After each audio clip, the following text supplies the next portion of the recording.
With The Boys ending and disappointing almost everybody, it's time to look to the near future and towards House of the Dragon Season 3. Out of all the upcoming TV shows, this is probably what I'm most anticipating. The first season was excellent and really brought back excitement for more of the Song of Ice and Fire story. Even after Dumb and Dumber did what most people thought was irreparable damage, they managed to pull the IP from the ashes and deliver a satisfying start to a new Targaryen-focused story. The beginnings of House of the Dragon really brought back all the things that made Game of Thrones such a captivating series to watch. The acting in Season 1 was incredible. Paddy Considine absolutely stole the show, but many of the actors, including the child actors, completely nailed their parts. Both Millie Alcock and Emma Darcy played Rhaenyra great. Matt Smith was great as Daemon. Rhys Ifans as Otto Hightower was incredible. Olivia Cook was great as Alicent. God damn! All around, the casting was awesome and the performances were great. The dialogue, given they had to completely invent a lot of it, was absolutely enthralling, and at some points, honestly, on par with or better than some Game of Thrones. You've gone too far. What have I done but what was expected of me? Forever upholding the kingdom, the family, the law. Will you flout it all to do as you please? Alicent, let her go! Where is duty? Where is sacrifice? Is trampled under your pretty foot again. And now you take my son's eye. And to even that you feel entitled. Exhausting, wasn't it? Hiding beneath the cloak of your own righteousness. But now they see you as you are. The sets in Season 1 were amazing. The Red Keep, Harrenhal, Dragonstone. My god, Dragonstone was amazing in House of the Dragon. They could never recreate the scale of Dragonstone in the books without a massive budget for CGI. But compared to the very little and very underwhelming scenes of Dragonstone in Game of Thrones, this imagining of it here was very good. The first season's story and pacing delivered us a narrative focused on the Targaryen family dynamic, their interpersonal relationships, and the questionable moral decisions that come with being part of this dynasty. They heavily focused on many singular characters, clearly showing their aspirations, their motivations, and then pitting them against other characters unbelievably well. By the end of the season, we've watched roughly 10 years of this family, and yet you completely understand everybody's reasoning and actions taken. Although there's not too many characters to root for, nothing gets lost along the way. The changes and the progressing of characters' stories feels just right. When the fracturing of the family occurs, all the character work we've seen and all the built-up tension pays off in a huge way. The show's debut received huge praise, deservedly so. There were some questionable decisions in Season 1 that has a lot of people scratching their heads, but it was very rare. The show delivered big time, and the anticipation for Season 2 was through the roof. Unfortunately, Season 2 did not follow in the same footsteps as the first.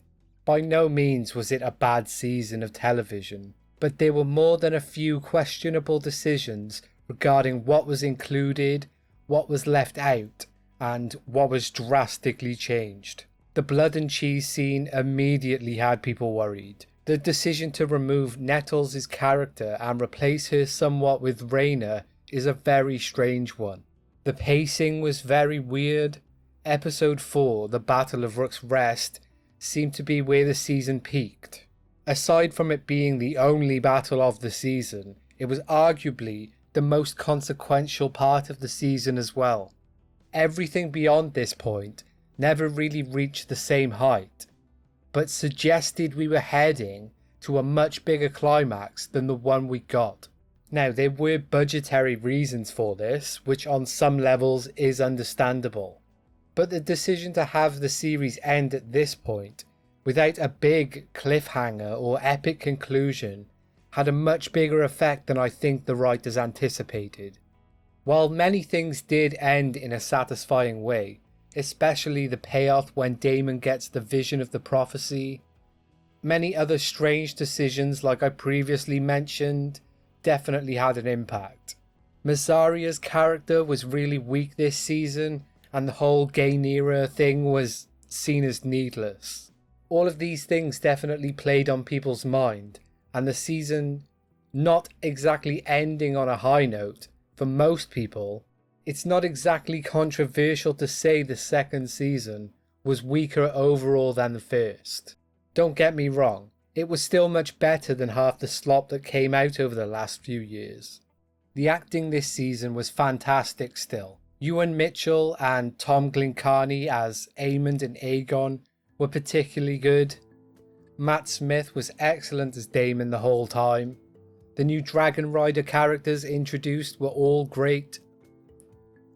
Lots of what always made Game of Thrones great is still here. The show was definitely still loved by a lot of people, and with A Knight of the Seven Kingdoms doing fantastic with fans and critics alike. Even if the second season did let a lot of people down, the want for more thrones and more House of the Dragon is absolutely there.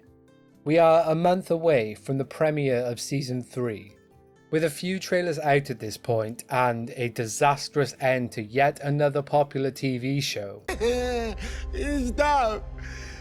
People are craving something good, but will this season of House of the Dragon deliver?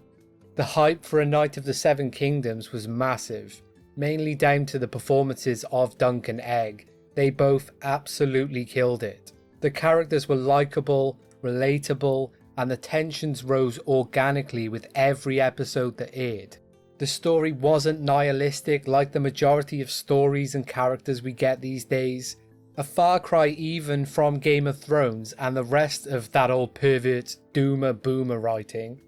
The Dunk and Egg story is also beloved by lots of George's fans and hailed as some of his best writing, and I do agree. I've read the novellas, so I knew where the story was heading, but it still managed to surprise me just how well paced and satisfying every episode was for such a small scale show. So will House of the Dragon live up to expectations given the success of A Knight of the Seven Kingdoms?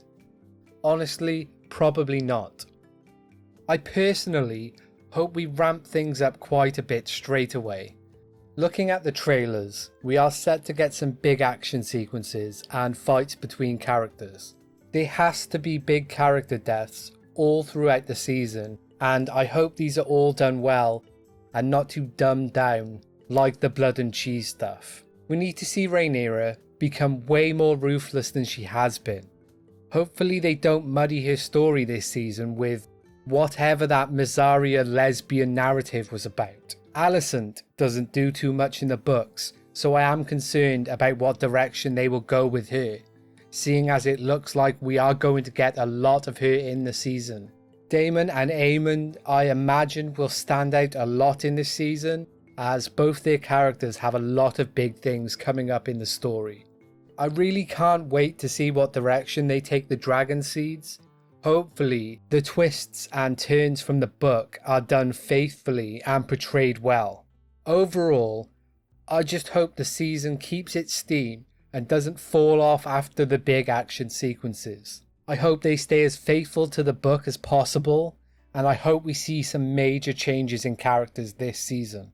I will definitely be making a lot of content around House of the Dragon leading up to the premiere and throughout the airtime. So if you want to keep up the discussion with me, please subscribe, like the video if you like the video, leave a comment with your thoughts on the show, and as always, thanks for watching.